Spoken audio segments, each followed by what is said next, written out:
नमस्कार दोस्तों।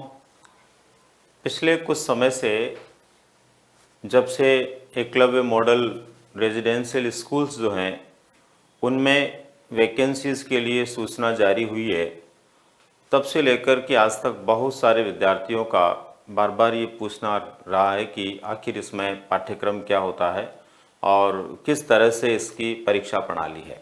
हालांकि मैंने पहले एक वीडियो के माध्यम से आप लोगों को सूचित किया था कि इस तरह से जो है सूचना है और बहुत जल्द जो है एकलव्य मॉडल स्कूल्स में टीचर्स की भर्ती होने वाली है। दोस्तों यहाँ पर जो है आपको पहले भी मैं बता चुका हूँ इस वीडियो के माध्यम से कि पीआरटी के लिए इसमें कोई पद नहीं है। यहाँ पर टीजीटी और पीजीटी के लिए आपको पद मिलेंगे, यानी कि जो ग्रेड सेकंड होता है उसके लिए और ग्रेड फर्स्ट होता है उसके लिए यहाँ पर आपको जो है वैकेंसीज मिलने वाली है और संभावना है कि नेक्स्ट मंथ में जो है आपको इसका विज्ञापन देखने को मिलेगा। बहुत सारे विद्यार्थियों का मानना है कि इसका विज्ञापन जब आएगा उससे पहले भी यदि हम इसकी तैयारी करना चाहें तो इसका पैटर्न क्या है परीक्षा का, परीक्षा में किस तरह के कौन कौन से पाठ्यक्रम से जुड़े हुए प्रश्न पूछे जाते हैं आदि आदि, तो मैं आज इस वीडियो के माध्यम से आपके उन सभी सवालों का जवाब देना चाहता हूं। दोस्तों क्या क्या आप लोगों को यहाँ पर समझना है आज हम बात करेंगे। एक तो इसका परीक्षा पैटर्न क्या है उसको लेकर के, इसका पाठ्यक्रम सामान्यतः क्या है मोटे तौर पर उसके बारे में हम बात करेंगे। ये पेपर कितने मार्क्स का होता है, इसके अंदर इंटरव्यू होता है कि नहीं होता है, परीक्षा कितने घंटे तक होती है, ये सब कुछ आज हम इसमें जानने का प्रयास करेंगे। तो पीजीटी और टीजीटी दोनों के लिए हम एक साथ बातचीत कर रहे हैं।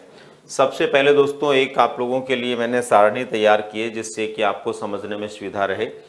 सबसे पहले हम बात कर रहे हैं यहाँ पर EMRS परीक्षा प्रणाली, यानी कि एकलव्य मॉडल रेजिडेंशियल स्कूल जो हैं उसमें परीक्षा प्रणाली क्या है टीजीटी और पीजीटी टीचर्स के लिए। तो यहाँ सबसे पहले तो आपको ध्यान रखना दोस्तों, पेपर मोड जो यहाँ पर है वो ऑनलाइन है, यानी कि एग्ज़ाम जो आपका होगा इसके लिए वो ऑनलाइन होगा, ऑफलाइन एग्ज़ाम इसमें नहीं होगा, ऑनलाइन एग्ज़ाम होगा। पूरे भारत भर के लोग जो है इसमें भाग ले सकते हैं। भारत देश के किसी भी राज्य का निवासी जो है इसमें भाग ले सकता है और ये पूरे भारत भर के लिए वैकेंसी है, क्योंकि आपको पता है कि ये जो मॉडल स्कूल हैं ये ट्राइबल एरियाज़ में पूरे भारत देश में फैले हुए हैं। लगभग 740 स्कूल हैं जिनमें ये भर्ती होने वाली है। ये जो पेपर होगा ऑनलाइन होगा। मीडियम की यदि हम बात करें तो बाईलिंगुअल होगा, मतलब हिंदी अंग्रेजी दोनों भाषाओं में पेपर होगा, जिसमें भी आपको सुविधा है आप अपना पेपर दे सकते हैं। अब इसके बाद में इस परीक्षा के अंदर जो है कितने घंटे का ये पेपर होगा और क्या इसके अंक आदि रहेंगे, इसको लेकर के हम बातचीत करते हैं। तो यहाँ पर दोस्तों ये भी आपको ध्यान रखना है कि नेगेटिव मार्किंग इसमें है, इसको लेकर के भी कई विद्यार्थियों के सवाल थे इसमें नेगेटिव मार्किंग होती कि नहीं होती है। तो नेगेटिव मार्किंग है 1/4 की। 1/4 का मतलब है दोस्तों यहाँ पर प्रत्येक प्रश्न 1 अंक का होगा, यहाँ पर प्रत्येक प्रश्न 1 अंक का होगा और एक प्रश्न आपका सही होने पर आपको 1 अंक मिलेगा और एक प्रश्न गलत होने पर आपको 0.25 अंक काट लिए जाएंगे, मतलब 1/4 नेगेटिव मार्किंग है। एक नंबर गलत होने पर उस नंबर के 1/4 भाग यानी कि 25% या यूं कहें 0.25 अंक उस अंक प्रश्न के एवज में काट लिए जाएंगे। तो ये यहाँ पर नेगेटिव मार्किंग होगी 1/4 की। अब दोस्तों यहाँ पर देखिए आपका जो पेपर होगा वो 2 पार्ट में डिवाइड होगा। पेपर एक ही बार होगा, एक ही समय में होगा, लेकिन उसमें 2 पार्ट होंगे और वो 2 पार्ट जो होंगे वो किस तरह से होंगे। एक होगा पार्ट ए। पार्ट ए जो होगा दोस्तों इसके अंदर क्या क्या सब्जेक्ट हैं जिनसे संबंधित प्रश्न आपको पूछे जाएंगे। टीजीटी और पीजीटी दोनों के लिए हम यहाँ पर बातचीत कर रहे हैं। तो दोस्तों पहले नंबर पर देखिए अंग्रेजी के 10 प्रश्न होंगे। अंग्रेजी के 10 प्रश्न, सामान्य अंग्रेजी जो आती है जनरली आप जो है पढ़ते हैं सामान्य अंग्रेजी के नाम से, अंग्रेजी की सामान्य विषय वस्तु विशेष रूप से ग्रामेटिकल पार्ट जो होता है उससे संबंधित 10 प्रश्न आपको पूछे जाएंगे टीजीटी में और उसी तरह से 10 प्रश्न आपको पूछे जाएंगे पीजीटी में, यानी दोनों में ही सामान्य अंग्रेजी के 10-10 प्रश्न आने हैं। उसके बाद में दोस्तों सामान्य हिंदी के प्रश्न आने हैं, ये भी 10-10 आने, 10 सामान्य हिंदी के टीजीटी में आएंगे, 10 सामान्य हिंदी के पीजीटी में आएंगे। ये आपको ध्यान रखना है। प्रत्येक प्रश्न कितने अंक का है, 1 अंक का है। इसके बाद में सामान्य ज्ञान और समसामयिकी, यानी सामान्य ज्ञान से जुड़े हुए प्रश्न जिसमें करंट अफेयर्स को विशेष रूप से ध्यान में आपको रखना है। तो करंट अफेयर्स से जुड़े हुए या सामान्य ज्ञान के जो प्रश्न हैं उनकी संख्या भी इसमें 10-10 होगी, यानी पीजीटी और टीजीटी दोनों में 10-10 प्रश्न उसके आपको पूछे जाएंगे। इसके बाद में दोस्तों बात आती है कंप्यूटर साक्षरता, यानी कि कंप्यूटर का बेसिक नॉलेज जो है वो आपको है या नहीं। आधुनिक समय में कंप्यूटर की जो उपादेयता है उसको ध्यान में रखते हुए ज़्यादातर परीक्षाओं में इसको जोड़ा हुआ है। तो आईसीटी से जुड़े हुए या फिर सामान्य बेसिक कंप्यूटर से जुड़े हुए आपको जो है 5 प्रश्न पूछे जाएंगे यहाँ पर, चाहे वो पीजीटी हो चाहे टीजीटी हो। इसके बाद में दोस्तों सामान्य अंकिक गणित जो है, सामान्य रूप से हमें जो है गणित का ज्ञान हो, सामान्य गणित जो सामान्य परिवेश में व्यवहार में हमारे काम आती है, इस तरह की सामान्य गणित को लेकर के आपको 10 प्रश्न पूछे जाएंगे। चाहे पीजीटी हो चाहे टीजीटी हो, दोनों में 10-10 प्रश्न आपको गणित के पूछे जाएंगे। दोस्तों यहाँ पर मानसिक योग्यता, रीजनिंग जिसको आप बोलते हैं, उस रीजनिंग के प्रश्न ज़्यादा हैं, यानी रीजनिंग के प्रश्न यहाँ पर 15-15 दिए गए हैं। ये तार्किक योग्यता को परखने के लिए है।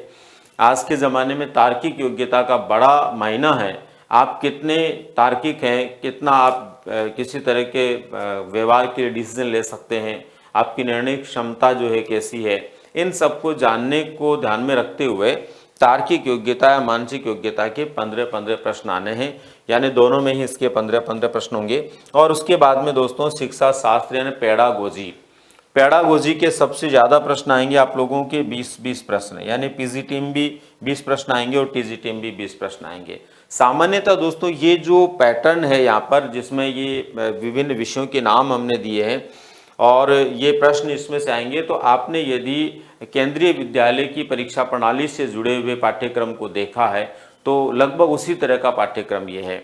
सामान्य रूप से आप लोगों ने DSS-B से संबंधित पाठ्यक्रम को देखा है तो उसमें जिस तरह के प्रश्न पूछे जाते हैं लगभग उसी तरह के प्रश्न इसमें पूछे जाएंगे। तो ये है दोस्तों इसका पार्ट ए। पार्ट ए के अंदर जो है दोनों में ही 80-80 प्रश्न होंगे। यदि आप टीजीटी का देते हैं तो भी आपके पार्ट ए में 80 प्रश्न होंगे और आप पीजीटी का देते हैं तो भी आपके पार्ट ए में 80 प्रश्न होंगे। दोस्तों यहाँ पर आपको ये भी ध्यान रखना है प्रत्येक प्रश्न 1 अंक का है, इसलिए पार्ट ए जो है दोनों में ही कितने कितने अंक का होगा, 80-80 अंक का होगा। अब इसके बाद में दोस्तों इसी पेपर में, पेपर अलग नहीं होगा, इसी पेपर में पार्ट बी क्या होगा, पार्ट बी होगा दोस्तों आपका सब्जेक्ट से संबंधित नॉलेज। तो यहाँ पर पार्ट बी उसी पेपर में होगा दोस्तों जिसमें अगर हम बात करें टीजीटी को लेकर के, तो टीजीटी में आपके सब्जेक्ट से संबंधित जो नॉलेज है उससे संबंधित यहाँ भी 100 प्रश्न आने हैं। कितने प्रश्न आने हैं? 100 प्रश्न आने हैं सब्जेक्ट से संबंधित नॉलेज से जुड़े हुए। और दोस्तों ये भी कितने अंक के होंगे? 100 अंक के होंगे, क्योंकि यहाँ पर भी प्रत्येक प्रश्न क्या होगा, 1 अंक का होगा। तो दोस्तों आपको यहाँ बात समझ में आ जानी चाहिए कि टीजीटी में आपके पार्ट ए में 80 प्रश्न और पार्ट बी में 100 प्रश्न, ऐसे कुल मिलाकर 180 प्रश्न आपको पूछे जाएंगे। यानी टीजीटी के अंदर आपके टोटल प्रश्न कितने आने हैं?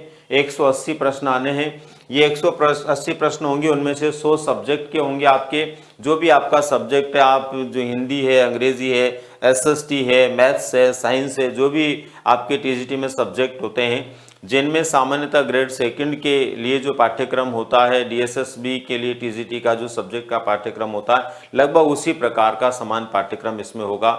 जो secondary school, higher secondary school और ग्रेजुएशन तक के नॉलेज को जिसमें पूछा जाता है वो आपका यहाँ पर सब्जेक्ट नॉलेज होगा, जिसके 100 प्रश्न होंगे। इस तरह से दोस्तों आपका टीजीटी का जो पेपर हुआ 180 अंक का हुआ और 180 प्रश्नों का हुआ। इसके लिए दोस्तों आपको 180 मिनट का समय दिया जाएगा, मतलब 3 घंटे का पेपर होगा। आपको ये ध्यान रखना है, पेपर कितने घंटे का होगा? 3 घंटे का। किसके लिए? टीजीटी के लिए। यानी टीजीटी का पेपर आप दे रहे हैं तो 180 प्रश्न टोटल उसमें आएंगे, 3 घंटे में आपको पेपर करना है। ऑनलाइन पेपर होगा, 80 प्रश्न आपके पार्ट ए में आएंगे और 100 प्रश्न आपके पार्ट बी में आएंगे, टोटल 180 प्रश्न आएंगे। ठीक है, टीजीटी में किसी प्रकार का कोई इंटरव्यू नहीं है, कोई साक्षात्कार नहीं है। इन 180 प्रश्नों को आप कितना बेहतर तरीके से करते हैं उसी के आधार पर जो टॉप मार्क्स लाने वाले स्टूडेंट्स होंगे उनका चयन हो जाएगा।